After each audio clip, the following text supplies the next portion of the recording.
स्वाभिमान मित्रमंडळाच्या माध्यमातून नेहमीच आपल्या परिसरातील नागरिकांसाठी विविध असे उपक्रम मंडळातर्फे राबवले जात असतात। आजही त्यांनी जसं हास्य क्लबतर्फे कार्यक्रम ठेवला होता, कवी संमेलन ठेवलं होतं, दिवाळी फराळ होतं व आज सगळ्यात सुमधुर गाण्यांचा असा स्वरसंध्याचा कार्यक्रम ठेवलेला आहे। अजय दादा व संपूर्ण मित्र परिवाराचे खूप खूप आभार मानतो।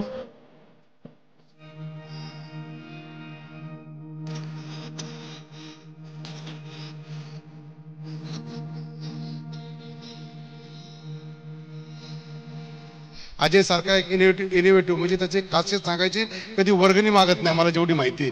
मी राजकारणामध्ये काम करताना 1700 मंडळ ठिकाणी हँडल करायचो, पण एकमेव मंडळ होतं की त्याचा मान सन्मान जास्त होता आणि खिशाला बिलकुल जळ नव्हती।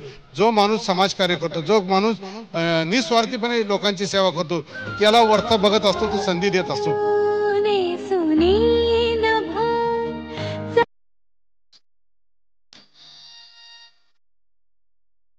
स्वाभिमान मित्र मंडळाच्या वतीने आज या ठिकाणी कार्यक्रम जो स्वरसंध्याचा कार्यक्रम जो आयोजित केला आहे, त्यासाठी आवर्जून आपण सगळेजण उपस्थित राहिलात। सर्वप्रथम आपले सगळ्यांचे खूप मनापासून आभार। आपल्या सगळ्यांना खूप खूप दिवाळीच्या शुभेच्छा।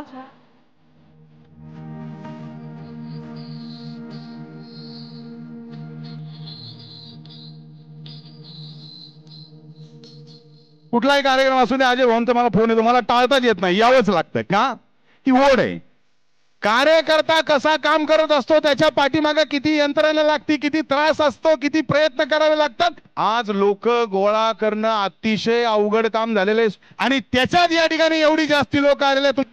माननीय अजय बल्लाळ यांनी स्वाभिमान मित्र मंडळाच्या मार्गातून या लोकांसाठी काय करता येईल का करवणुकीचे कार्यक्रम गेले अनेक वर्ष ते यासाठी झटत आहेत। त्यांना कशाची अपेक्षा नाहीये, त्यांना फक्त तुमच्या चेहऱ्यावरचे हास्य बघायचे आहे, त्यांना तुमच्या घरातलं समाधान पाहायचं आहे, तुमच्या मुलांचं भविष्य बघायचं आहे।